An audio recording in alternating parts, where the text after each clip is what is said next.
Mga master, okay lang bang? Huwag niyong skip ang mga ad sa aking mga video kung okay lang mga master. Salamat sa solid na suporta po. Yon, what's up mga masters? Nandito na naman tayo sa panibagong araw, panibagong kabanata na naman ang pagsasama-samahan natin ngayon guys.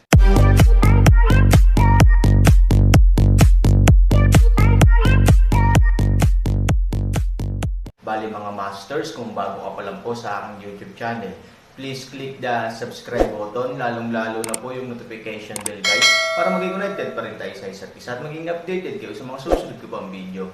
Bali mga masters, bago natin umpisahan ng kwento ay mag-shoutout po muna tayo para sa mga solid nating tagapakinig. Shoutout kay Danilo Warmar at shoutout kay Norlisa Sugay. Yun na nga mga masters, no? Bali hindi na ito patagalin. In 3, 2, 1, let's go! Naisip pa ni Han Sanchen ang magiging posisyon ng lalaking ito. Siya ay ipinadala sa Yetian City upang magsilbi bilang isang maliit na commander para sa pagtatanggol ng lungsod. Ang mga taong tulad niya ay karaniwang sumusunod sa mga utos at maaaring kulang sa flexibility, ngunit ang pagbabantay sa gate ng lungsod ay hindi nangangailangan ng maraming flexibility. Ito ang kanyang pinakamagandang posisyon. Siyempre, siya rin ay isang napakaangkop na kandidato para sa Han Sanchen. Siyempre, kung ang mga taong ito mula sa sikat na tindahan ay maaaring panatilihin para sa kanilang sariling paggamit, Han Sanchen ay nais ding panatilihin ang mga ito para sa kanyang sariling paggamit. Sinundan siya ng grupong ito ng mga tao at naghimagsik laban sa sikat na tindahan at sa mga puwersang nasa likod nito. Sa katunayan, walang gaanong paraan upang pumunta, kaya ayon sa teorya ay mapagkakatiwalaan sila ni Han Sanchen. Sa Han Sanchen lang sila makakaasa. Ang pinakamahalagang bagay ay ang lahat ng mga taong ito ay mula sa mga sikat na tindahan, at mayroon silang tiyak na pag-unawa sa mga sikat na tindahan. Maaaring kolektahin ng Han Sanchen ang impormasyon na alam ng lahat at ayusin ang mga pira-pirasong impormasyon, pagkatapos, makakakuha siya ng pangkalahatang impormasyon tungkol sa mga sikat na tindahan. Tsaka, baka masundan mo ang baging na ito at makarating sa ugat ng mga puwersa sa likod nito. Dumating si Han Sanchen sa sikat na tindahan para sa isang layunin, at ang Xiao Tao ay isang hindi inaasahang pakinabang, bagamat sapat na ang pakinabang na ito upang maging sulit ang paglalakbay. Sa kabilang banda, kung makukuha pa rin ang layunin ng pagpunta rito, walang masama sa dobleng kaligayahan, tel ang lana. Okay, dahil walang tutol ang lahat, pwede mo na akong sundan mula ngayon. Gayunpaman, ang mga pangit na salita ay nasa unahan. Mahirap makapasok sa aking pintuan, ngunit marahil ay mas mahirap na ipagkanulo ako sa hinaharap. Kung loyal ka sa akin, natural na kapatid kita, hinding-hindi kita iiwan o pababayaan, pero kung may magtraidor sa akin, ang taong pinakaayaw ko sa buhay ko ay ang taong nagtaksil sa akin, so, alam mo na ang resulta. Pagkarinig na handang kunin siya ni Han Sanchen, agad na yumuko ang kapitan at sinabing, huwag kang mag-alala, Ginoo. Susundan ka ng munting mahahanggang kamatayan, hanggat hindi mo ako pababayaan, hinding-hindi kita ipagkakanulo. Panipi-panipi, sinusundan din namin si Master, ang ibang mga alagad ay napakatalino rin. Sa oras na ito, lumuhad sila at sama-samang tumugon. Bagamat ang mga salita ay para sa kapitan, alam din nila na ang sitwasyon sa pagitan nila at ng kapitan ay hindi masyadong naiiba, kaya't hindi maiiwasang ipahayag ang kanilang paninindigan sa oras na ito. Lahat, bumangon na kayo, sabi ni Han Sanchen, sumunod ka sa akin, hindi kita hahayaang magdusa. Alam mo rin na ang mga nasasakupan ni Han Sanchen ay palaging tinatrato ng mabuti. Ako at si Han Sanchen ay may iisang katawan, napakaraming bagay ang tiyak na magkatulad. Upang magkaroon ng makatwirang kakayahan sa paggamot, makikipag-usap ako kay Han Sanchen at gagamitin ang katawan ng isa't isa sa oras na iyon. Siyempre, malaki ang posibilidad na magtagpo ang dalawang puwersa natin. He has the Mysterious Man Alliance, and I have disciples like you. Each of the two gangs has left and right hand. Naiintindihan mo ba? Sadyang ginaya ni Han Sanchen ang tono ng halimaw at nagsinungaling sa lahat. Ang kasinungalingang ito ay lubhang kailangan. Ang isa ay bigyan ng ibang pangalan ang grupong ito ng mga tao. Kung ang grupong ito ng mga tao ay talagang mas mababa sa mga kapatid ng misteryosong alyansa ng tao sa hinaharap, magkakaroon siya ng dahilan upang patayin sila. Pagdating ng panahon, itulak na lang lahat sa mga halimaw. Pangalawa, Ito rin ang makapaghihiwalay ng misteryosong alyansa ng mga tao sa mga taong ito. Ang grupong ito ng mga tao ay gumawa ng lahat ng uri ng masamang bagay sa nakaraan, at mayroon pa silang mga kaaway sa maraming tao sa misteryosong alyansa ng tao. Kung sila ay pinagsama-sama sa isang pangkat, ito ay madaling mauuwi sa sibil na alitan. Sa makatuwid, kung mayroong dalawang tropa, magkakaroon ng mas kaunting kontak sa pagitan ng dalawang panig, at natural na magkakaroon ng mas kaunting alitan, kapag kailangan ng malaking santukan, magsasama-sama ang dalawang panig. Sa panahong iyon, kapag naranasan na ng isa't isa ang buhay at kamatayan, maraming hidwaan ang madaling mareresolba. Sa madaling salita, ang paggamit ng dalawang legion upang pansamantalang paghiwalayin ang mga tao sa magkabilang panig ay makikita rin bilang isang kamag-anak na paraan ng buffer. Ikatlo, sinabi ni Han Sanchen na ang pagkakakilanlan ng grupong ito ng mga disipulo ay napabuti din, o ito ay naaayon sa kanilang orihinal na inaasahan. Iyon ay, sa pangalan, ang mga taong ito ay mga alagad ng mga halimaw, kaya kung sasabihin nila ito, sila ay magiging cool at mapagmataas. Oo, mauunawaan ko mamaya. Okay, ngayong naiintindihan mo na, hayaan mo akong magligtas ng mga tao.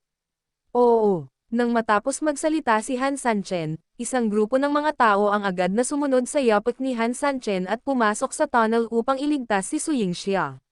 Si Su Yingxia, na saglit na natigilan, ay hindi maiwasang magulat nang marinig muli ang mga yabag, pagkatapos ay bigla niyang itinaas ang lahat ng lakas sa kanyang katawan, handang sumabog ang kanyang namumuong kaluluwa anumang oras.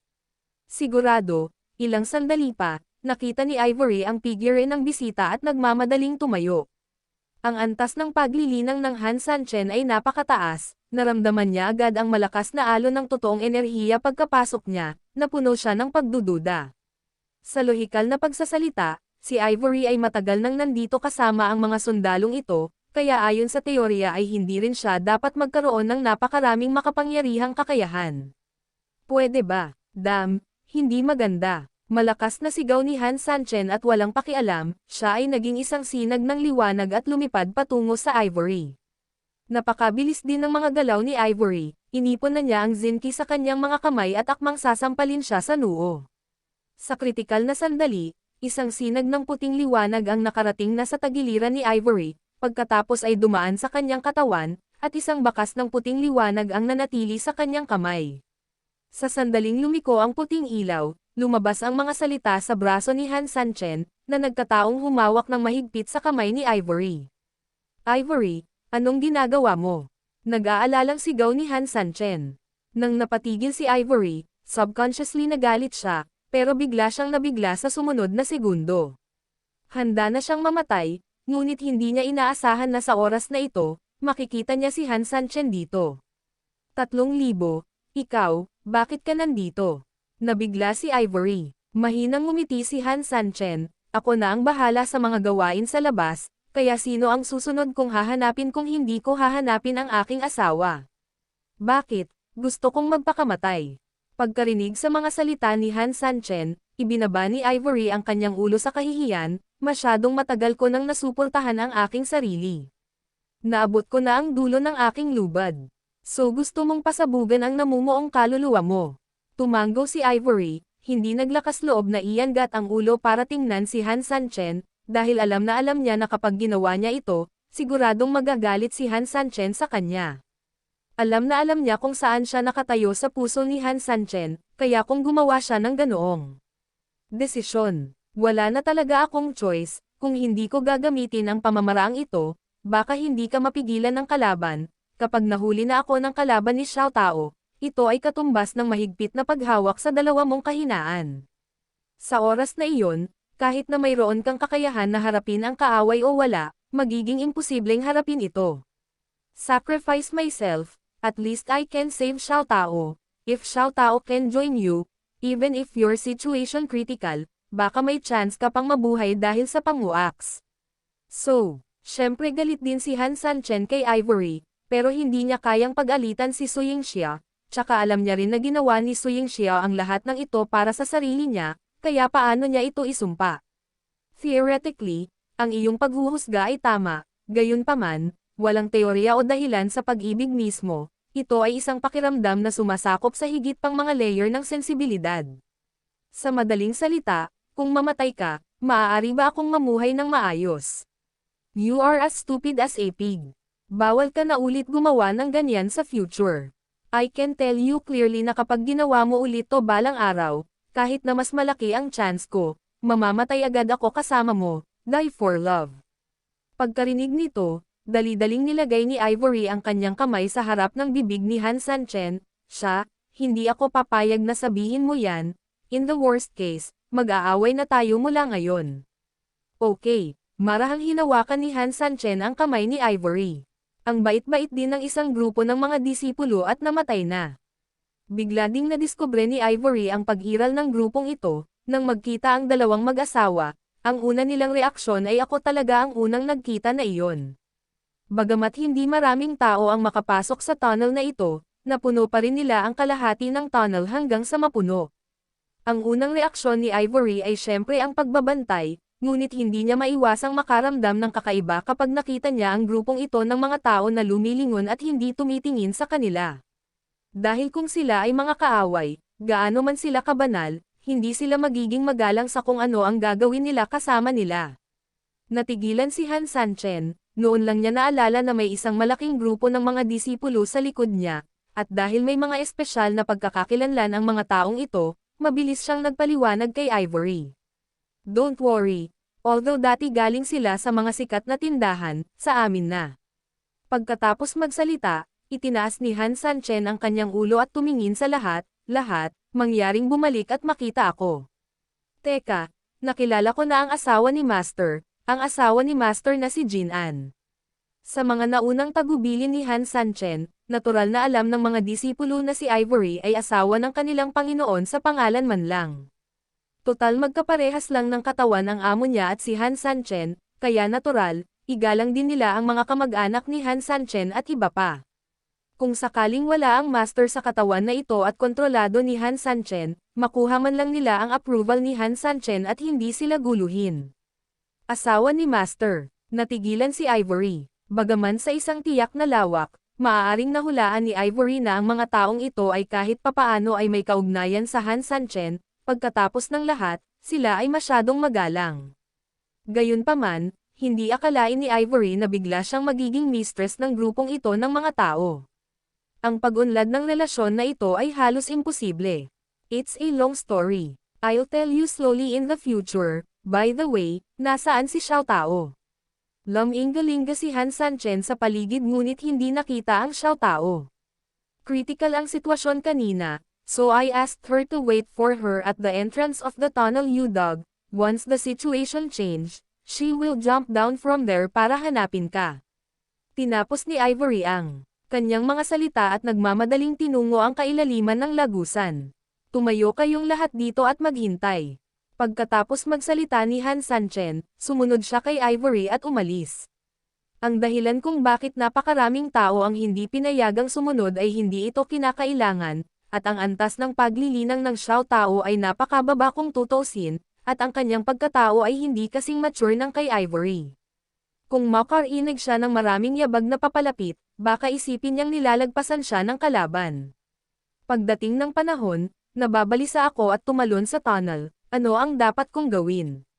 Napakalalim ng lagusan, at talagang hindi ito big deal para sa Ivory at Han Sanchen, gayunpaman, dahil ang Xiao Tao ay walang cultivation, talagang napakadelikado kung bumaba sa tunnel. Ang isang maliit na batang babae na tulad niya ay maaaring hindi makayanan ang epekto ng grabidad. Ang dalawang mag-asawa ay naging dalawang sinag ng liwanag at mabilis na sumugod sa loob. Nakasquat na si Xiao Tao sa entrance ng tunnel na may mga luhang dumadaloy sa kanyang mukha. Labis siyang nalungkot, ngunit sinunod din niya ang utos ni Ivory. May nangyari sa lagusan, talon siya agad. Sure enough, nang makita niya ang dalawang ilaw sa tunnel na mabilis na papalapit sa kanya, hindi na masyadong nag-isip si Xiao, nagngangalit ang kanyang mga ngipin at tumalon sa lagusan. Hindi siya kasing galing ni Ivory, siya ay napakamahiyain at hindi matukoy ng malinaw ang maraming sitwasyon, masunurin lang niyang ginagawa ang lahat ayon sa utos ni Ivory. Natuklasan din ni na Ivory at Han Sanchen ang Xiao Tao na tumatalon sa tunnel, wala silang oras para pigilan sila, kaya kinailangan nilang pumasok sa tunnel sa susunod na segundo at habulin ang Xiao Tao sa mas mabilis na bilis. Napakabilis ng pagbagsak, ngunit sa kabutihang palad, hindi rin mabagal sina Han Sanchen at Ivory. Mga ilang dosenang metro matapos mahulog ang Xiao Tao, unang dumating si Han Sanchen at inilagay ang sarili sa ilalim ng Xiao Tao, sabay taas ng mga kamay niya para pigilan ang pagbagsak ni Xiao Tao. Ivory ay lumitaw din sa itaas ng Xiao Tao sa oras, at marahang hinawakan ang Xiao Tao gamit ang isang kamay. Ate Yingxia, ikaw, bakit ka nandito? Ikaw, ayos ka lang. Tuwang-tuwa si Xiao Tao, basta ayos lang si Ivory. Para sa Xiao Tao, parang binitawan ang mabigat na puso, pero, paano ang mga kalaban sa labas? Sabay ba tayong tumakas? Ate Ivory, this is a good idea. Sabay na tayong tumakas, sabay na tayong hanapin si Kuya Sanchen. Walang magawa si Ivory, saan mo hahanapin ang iyong 3,000 kapatid, tanga na babae? I don't know, but we can keep looking. If you can't find it here, just look there. If you don't find it there, humanap ka ng ibang place. Si Kuya Sanchen will always be in this store, and we will always be able to find him, di ba? Oo. Ngumiti si Ivory, tama ka, pero, biglang binitawan ni Ivory ang kamay ni Xiao Tao, at nabigla si Xiao Tao, alam niya na kung hindi siya hinayla ni Ivory pataas, siya ay patuloy na bumagsak. Ate Ivory, anong ginagawa mo? Yun na nga mga masters, no? Bali panibagong kabanata na naman yung natapos natin ngayong gabi. Muli, maraming salamat po talaga sa walang sawang suporta po sa aking YouTube channel na talagang inaabangan nyo po ang bawat upload ko po. Bali mga masters, magkita-kita ulit po tayo bukas ng gabi at ngayon po ay magpapaalam po muna tayo. Bali mga masters, bye-bye!